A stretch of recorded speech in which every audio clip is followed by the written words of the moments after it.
This is going to be a casual chat, update, announcement video, totally unscripted again. This is my day 17 in quarantine.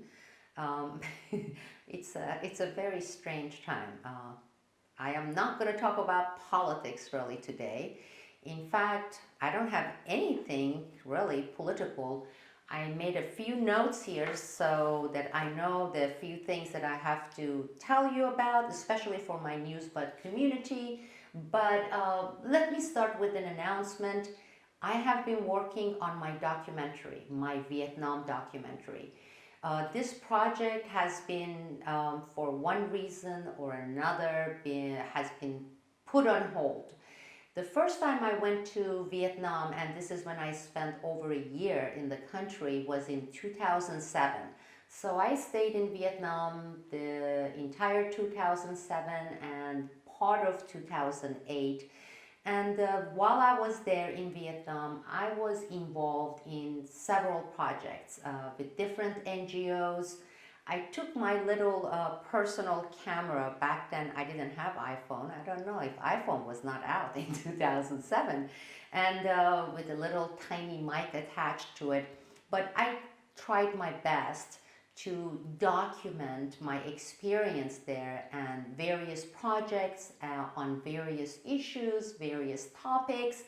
And so I compiled a lot of footage, some of my project there involved working on Agent Orange victims, various global organizations, groups who have been working on the issue, dealing with the issue there in Vietnam, some from New Zealand, some from Australia.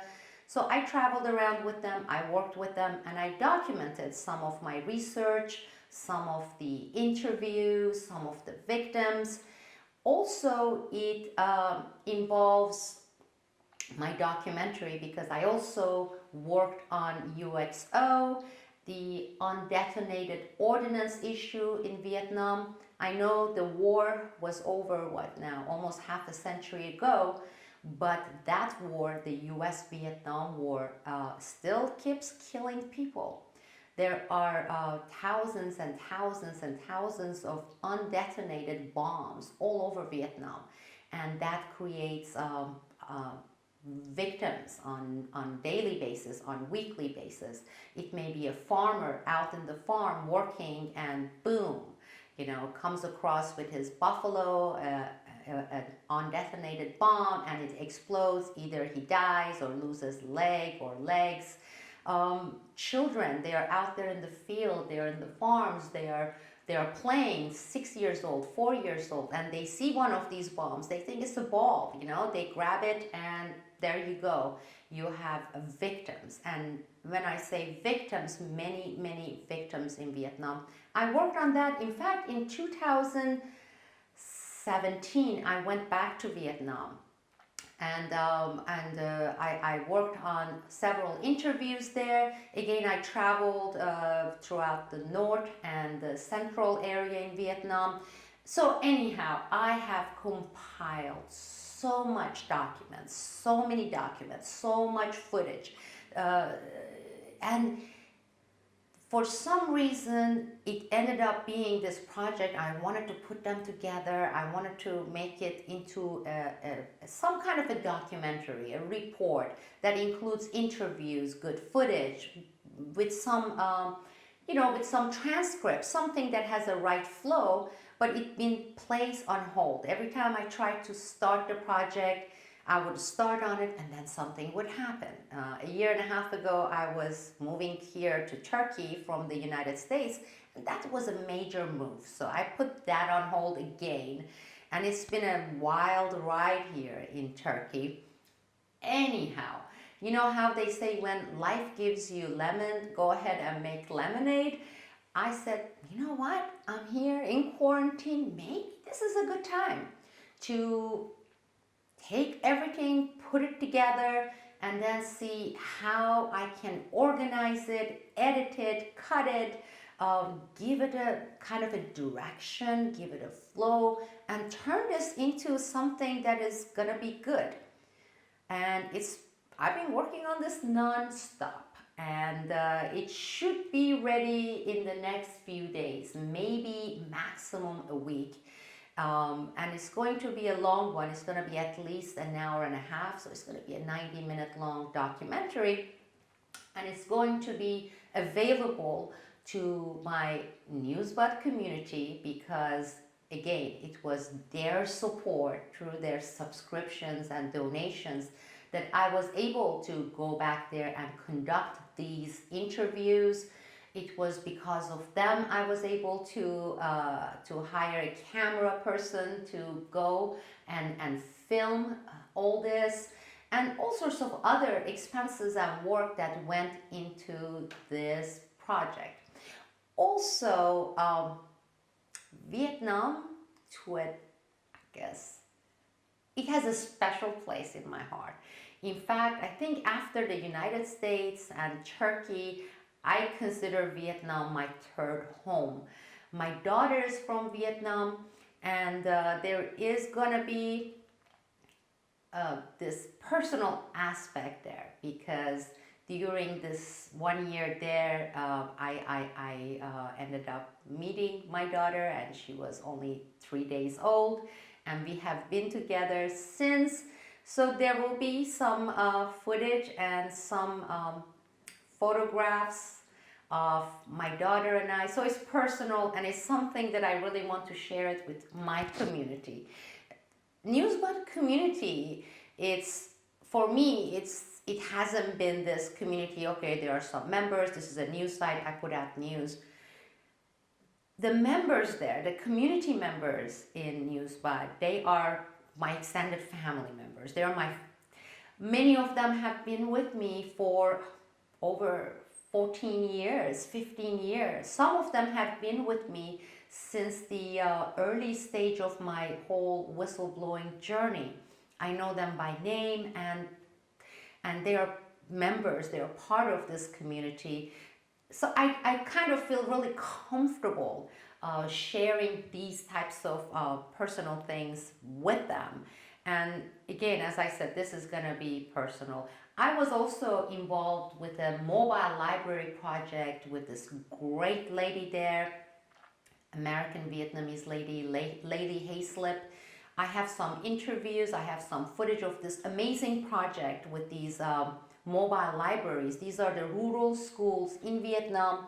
They have no access to libraries, to books, any kind of books. So they came up with this ingenious idea. I believe somebody in Thailand came up with the idea, and they built these amazing three-fold suitcases, metal suitcases on wheels, and filled them up with at least 100 books, so they could wheel it around, take it to a school, let's say in a town. And when you open this suitcase, it opens into 3 folds, and there you have it, like 100 plus books there. And the great thing about it is, let's say they have 3-4 of these metal suitcases and they're in one town. What they do is they wheel the suitcases into this one school, and when they are finished with one of the suitcases, that suitcase again on wheel goes to another school, and the other school's mobile library suitcase will come to this school. So kids get to be exposed to thousands of books this way. It was an amazing project.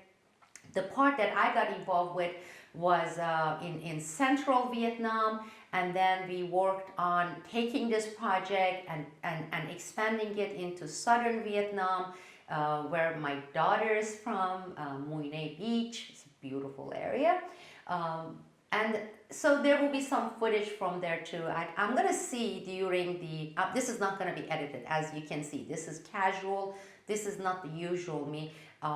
I may be able to insert a few photos and images for you, so you will not get bored by just staring at me here talking, and you will get a flavor of what I'm talking about. This project, I don't want to even call it project. It is so personal to me, the whole thing. Vietnam, the issues I dealt with and researched and worked on while in Vietnam, and everything about Vietnam, the culture, the food. I took so many cooking classes, formal ones, informal ones during my year plus in Vietnam. God, I love Vietnam. And speaking of Vietnam, I miss Vietnamese food. I can't find any produce here in Turkey, either from Thailand or Vietnam, genuine, real deal stuff. Back home in Bend, Oregon, I was regularly cooking Vietnamese food, Laotian food, Thai food. As I said, I'm into cooking. I'm into food. I'm big time into food,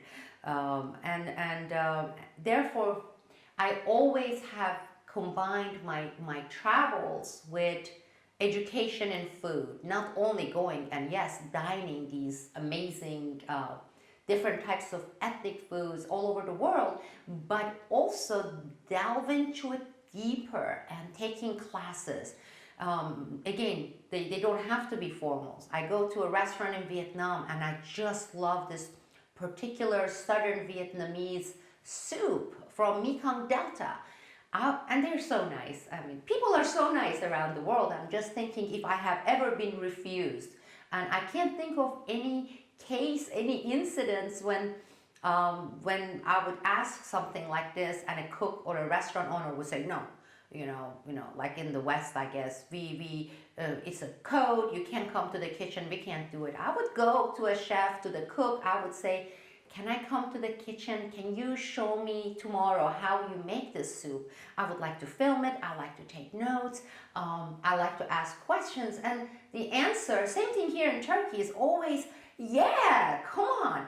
And they love it. They love to showcase their talent in terms of cooking, but also to showcase their culture, to showcase their cuisine, and have that pride, that associated pride with it. I have done it, as I said, in many parts of the world. I know suddenly I went from this documentary project announcement into food, which is not a bad thing, because I wanted to talk about another topic, and that is paths, various paths. You come to this crossroads or a cross of several roads, and you say, I'm thinking of doing this.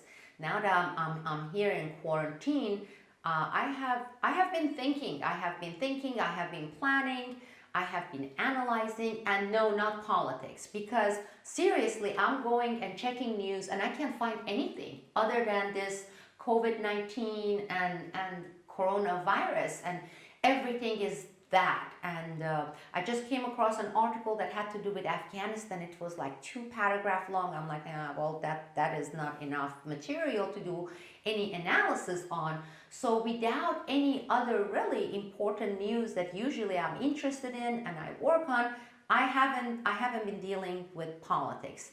And not doing that actually made me step back and think,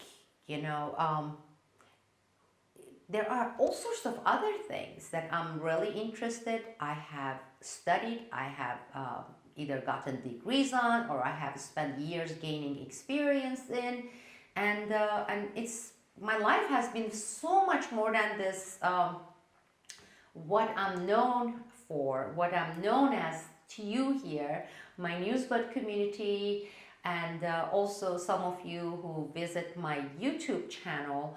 And as part of this, and I have been doing this for 18 years, since 2002, with this whistleblowing journey, etc.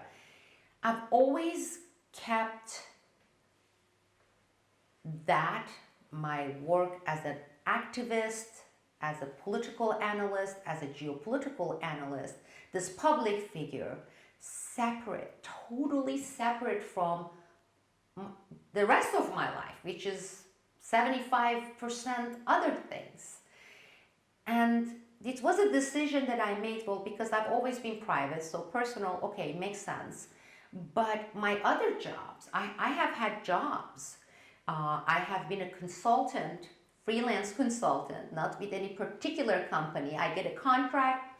There may be a company in Australia, and there's some kind of international analysis they need, and I sign up. I do it for maybe 6 months, no insurance, but pretty good pay when I get these contracts, and I have been doing that. The other work I have had is real estate. I'm so into going and finding this, whether it's a cottage or if it's a single floor wrecked house, and renovate it, but being involved with every single aspect of it. And I really take joy of doing it. So it's more than a business for me. It is a hobby too, because I've always been into interior design. I have also studied it. I have spent a lot of time on it. I have done it, and I have done it successfully. Not in this grand scale, because I've never had the money to go and do it in a grand scale, but it would be, you see a economy is not doing that good. There's a little cottage and you see a for sale sign, and something about it just makes you pause and say, I see this in this way. There's this calling, and then you say, I want to do this. The last one I did was in Bend, Oregon area. Anyhow, it's cooking, it's consulting, it's travel. And when I say travel, I don't mean, you get on the plane and you go somewhere for 4 days and you catch a nice Broadway show or whatever show, and then you dine in a couple of restaurants and come back. My travels are usually combined with so many different things. It's combined with research, it has political aspect, it has cultural aspect, it has food aspect. Food. I think food is a major determinant of where I go and where I go back. And so with these travels, also, God, these things with culture, multicultural facet, traveling, and as I said, not going on a cruise ship and say, oh, you know what? I saw Turkey and I saw Greece and I saw Italy. I traveled. You're not. I mean, you have been in a cruise ship and you may have seen a couple of landmarks, but that doesn't really, in my book, in my opinion, that doesn't, it's not considered exploring the culture and even getting any sense, any true sense of what that country or that culture is about. It's so much more than that. And I have learned so much. It's not only food, it's other things. I mean, I raised my daughter the first, about 6 months of her life. She and I were in Vietnam by ourselves, basically, no other family members. And I was friends with Vietnamese ladies. I'm in this small village, in this small, tiny little town. And I learned things that ended up being beneficial to me, things that culture has. One of the things, for example, you're going to say, well, give me an example. Here's an example. One thing I learned is the culture is so much into massage, and massage in Southeast Asia is not this luxury things. You go to a spa. This is, let's say, in the US, and you have to pay $85 or $90 or $100 for 45 minutes of this person coming and massaging you. No, massage is like a daily thing in Vietnam. You walk on the streets and you see these ladies there sitting in these tiny little stools, and they're offering foot massage. And you sit there, whether it's for 30 minutes or 15 minutes, they have a little plastic tub with water. They go and there are these sensory points in your feet, and and Vietnamese people, no matter how poor or how rich, they get massage all the time. They are into massage. Well, one of the things they have is baby massage, and they use that at least in the southern part of Vietnam where I was, for babies, so that babies, even from the time they're born, they sleep so much better. They usually have these elderly ladies, delicate, thin, who are specialized in what they call baby massage. And you can call them, and for something like, I don't know, $2, and if they are friends, it's for nothing. They come and they do this 10 minutes of very soft massage on this newborn baby. And they use this eucalyptus extract oil, tiny amount. They don't put it right on the eyes or on the face, but they put it on the baby's pulse points. That would be maybe on the ankle or on the feet. They would be behind the ears. Again, very tiny amount, and they do this soft massage. And guess what? Babies, the ones I knew there, including my daughter, they slept from like that early beginning, being newborn, easily 6, 7, 8 hours straight at night. In fact, I had to get up, take my baby out of the crib and feed her while she was still sleeping. She wouldn't get up and cry because it relaxes them. And with that eucalyptus, they were telling me that it really opens up your nostrils so you breathe better. Well, that's something I learned in Southeast Asia, and I don't know anybody else in the West who knows about it. And when I tell them about it, they say, wow, that makes sense, you know. Or if they have a baby, they're like, can you show me how she was doing it? I'm like, sure, here it is. This is what they did, and this is the amount of pressure they put, which is very soft. You learn about various herbal teas they use for different ailments that actually work. In Vietnam, for example, one of the most commonly used herbal tea is this dried artichoke. You know, the green artichoke, they take the leaves out and they put them on these white sheets under the sun, and they dry it. Doesn't go into factory, some air and blow dryer kind of a thing drying it. No, it's in the sun, and people, they just do it in their backyard. Then they put these in these little bags, these cloth linen bags, and they boil it, and they steep it, and they drink it, and it does amazing things to your liver, but also to your digestive system. It's like, okay, I've never had artichoke tea, and I'm talking about maybe now with the more organic stores or the herbal supplement stores. Back then it was not as popular. This is 2006. I learned things. Same thing in Turkey, same things all over the world, in India. So going back to what this was about, travel, I don't mean, you know, I see that sometimes on Twitter or Facebook. Maybe I'm guilty of having done that as well, but it's like people go somewhere, it's like, hey guys, I'm now eating my hot dog a la India style on the street, and then, okay, that's it.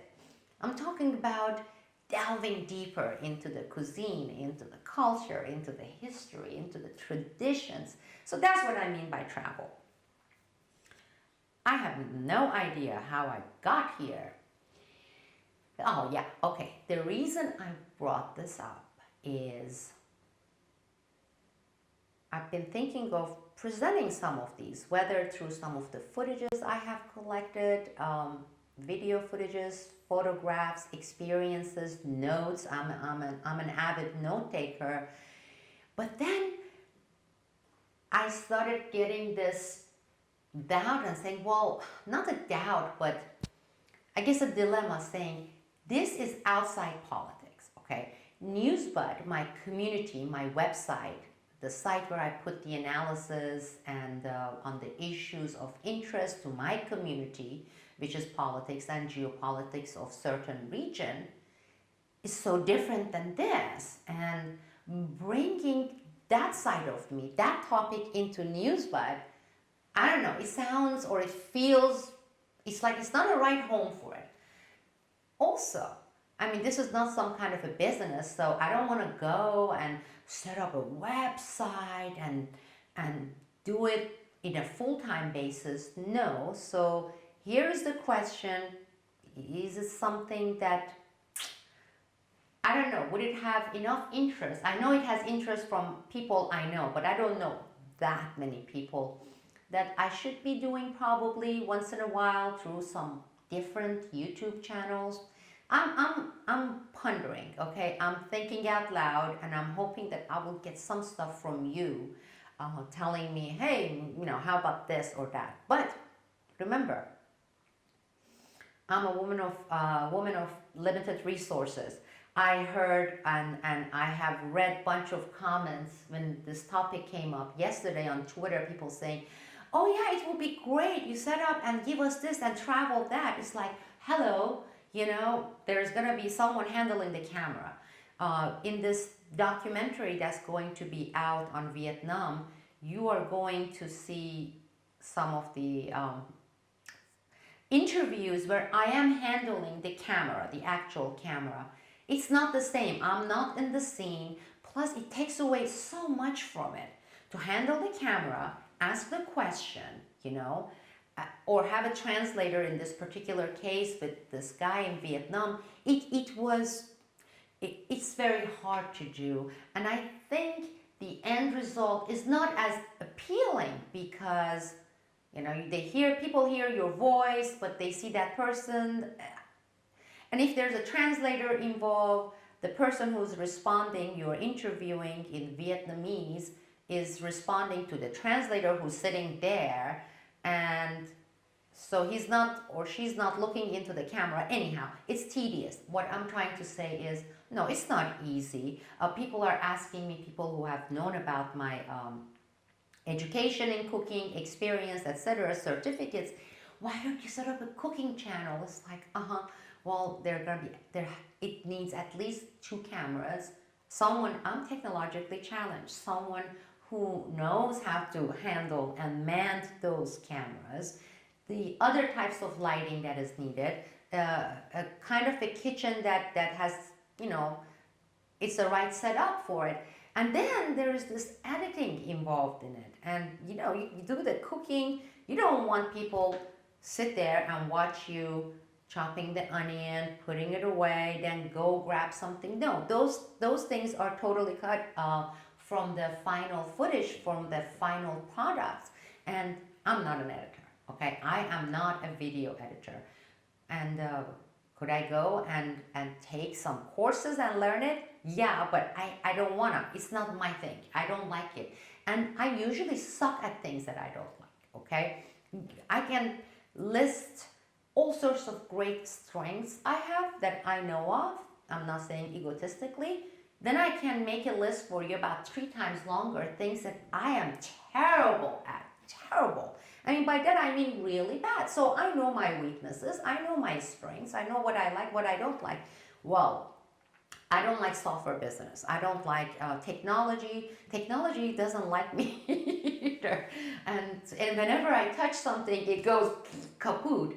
I'm known to get things broken and anyhow, it's not me. So to have something elaborate like that, and when I say elaborate, it may not look like something elaborate with cooking and having a cooking channel, which I'm so interested, I love it. And including shopping for cooking, because I go to farmers market. I don't go to, I go to supermarkets because certain things I have to buy in the supermarkets, but usually I go to farmers market. I have conversations with the vendors, sometimes for a long time.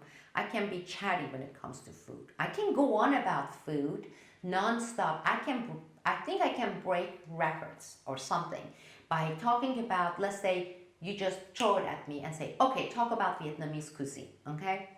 Tell us about variation, North, Central Vietnam, South, different types of spices, the cooking methods. This is like winding me up, and I would go on and on and on. I wouldn't even pause to take a breath because I'm passionate. I'm really passionate about food and cooking. So that's not feasible in terms of doing it elaborate, but I'm still thinking about it. I'm still trying to see how it will fit. I know it doesn't fit with Newsbud. I know I'm going to hear from you, Newsbud community, and I'm looking forward to your responses on that or your suggestions, your ideas. And as far as my work to earn income for my living, in addition to Newsbud, my consulting work, I mean, the last project I had contract ended at the end of November 2019, so I have been out of that kind of work for 4 months, more than 4 months. One of the things I was doing before we were hit by this mighty bug, Corona, was my CV. I'm like, okay, I need to update my CV. I haven't even touched my CV is resume, your information about your work background, your education, etc. And I had never put it on LinkedIn. I told you I'm not good with technology, social media, etc. Well, I never use my LinkedIn. I know I opened an account, opened one when LinkedIn popped up, I don't know, 15 years ago, 14 years ago, and that was it. I didn't do anything else. I didn't go any further. And I'm like, okay, let me update my CV. I put it up in LinkedIn and then see what kind of different types of consulting projects I can apply for. I was doing that. I updated my CV, and then we were hit by the mighty bug. So this is not a right time. I don't think anybody is looking for any consultants or anyone as far as work is concerned right now. So that has been placed on hold. But yes, that's actually one point I want to make quickly. And I have seen it. I have seen it a lot. And they call it so-and-so whistleblower for the famous this government agency, or XYZ whistleblower person. Whistleblowing is something, an experience you go through, you get, maybe it becomes publicized, and then it's over, okay? It's not a job. It's not a career, but I have seen it a lot within, especially the government whistleblowers, political world, where that person goes on living his or her life as his or her title, as if that is his career. And some people have made it such. I know people who haven't done anything since their experience as a whistleblower. I have always resisted that, and I don't like it. I dislike it tremendously, to be introduced as Sibel Edmonds, FBI whistleblower. 18, 19 years ago, I did something. I'm glad I did it. I suffered for it. A bunch of things happened. That's it. That is not what I want to be known for. That is not something I want to be introduced as. I'm a mother. I have been a wife for nearly 30 years, 29 years, the same person. Oh my God, I feel so suddenly so old. 29 years, okay, 3 decades. I have been a mother for 12 years. I have been engaged in various types of consulting work. I do a lot of different things that define me far more than Sibel Edmonds, the FBI whistleblower. And because of that, I guess I have kept everything, in my not only personal life, my other work, other communities that I'm part of, separate from Newsbud and this particular YouTube channel, because I want them to know me as, first of all, Sibel, who I am today, who they see with her positives, negatives, with whatever she has studied, whatever majors, whatever work she has done, whatever hobbies she has. It is not, oh yeah, it's like you're in some kind of a circus object. Oh yeah, it was, oh my God, that woman who was gagged.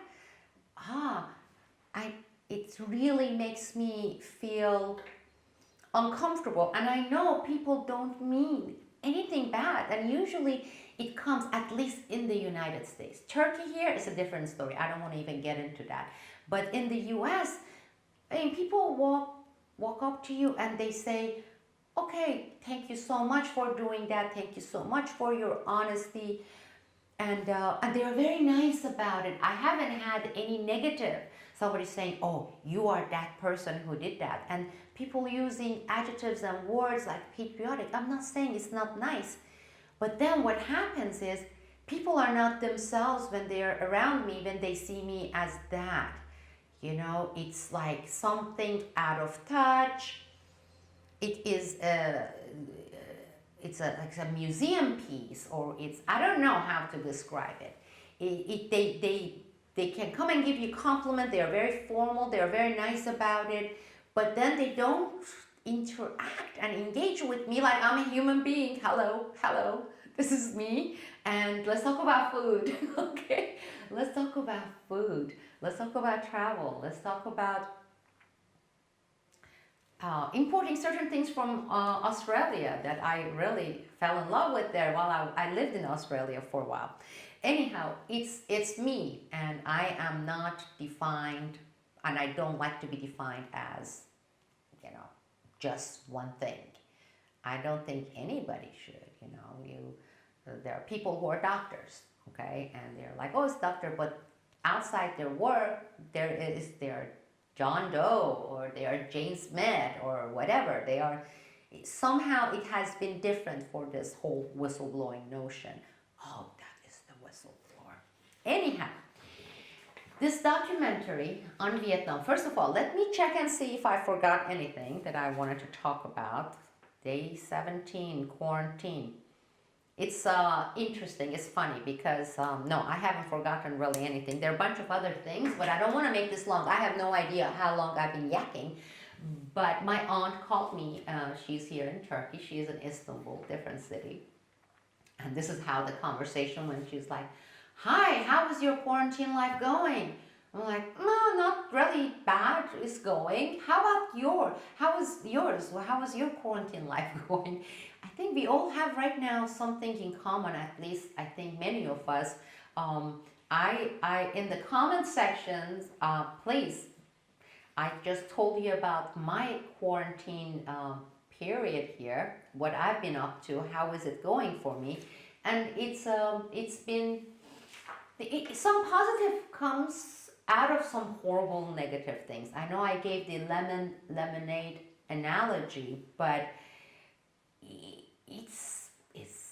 it's good.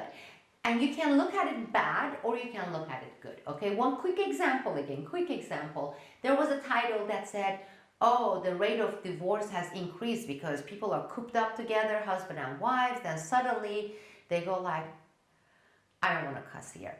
Shoot! We better end this. I can't believe I haven't ended it. You know, we are breaking up because the nerves are raw, the tension is high. Yes, for some people, this may be something negative, sad, but on the other hand, there is a positive way of looking at it too. In some cases, maybe they should have had considered this because of maybe there was one of the people in this marriage being abusive, the other person maybe needed that little last push or catalyst to get out of that relationship, and maybe this provided that catalyst for some cases that actually has been good so it's not all bad. And I miss travel. I'm a tumbleweed, I'm a gypsy. I'm always traveling, not only for fun but for work as well. That part has been hard. Going, exploring food, eating, not having that as part of my daily life. I'm cooking a lot, but limited produce, that's been bad. But there's been some great stuff. My daughter has been home, and we have been doing some really interesting, fun things together. She's right there. I have been spending a lot of time with my dog. I have been thinking about me today after half a century in this world, in this life, and really thinking hard about, okay, what else do I want to be? What else do I want to do? You see, there's a difference. What else should I be doing, or what else I have to do? No. what else I want to do? What are the other things I want to accomplish? It's what do you want from life? And looking back, seeing and thinking of the things I have done, some of them great, some of them bleh, horrible, and thinking about things I haven't done yet that I've always wanted to do, and for some reason or another, it's been placed on hold, doing those. And this documentary that is coming up soon, in a few days, hopefully, maximum a week, it was one of those things, and there are other things as well. With that, another thing, please do in the comment sections, okay, if you haven't subscribed to this channel and you like what you see, what we have published here and this, please subscribe, follow, but let me know what you think. Let me know if you want to, if you're interested to chat with me. This is me and you, we are just chatting. It's one way kind of, but the comment sections brings you into this, and I would like to read about some of these ideas, suggestions, not only for me, but examples from your lives, and some of the good things that you have made come out of this coronavirus mighty bug craze. Let me know. I read them, and please, let's remain civilized. This is not political. This is not anything partisan. This is just a friendly chat with many of you who are in the same position as me. And thank you all. This is Sibel Edmonds, and for this one, just Sibel, and let's connect soon.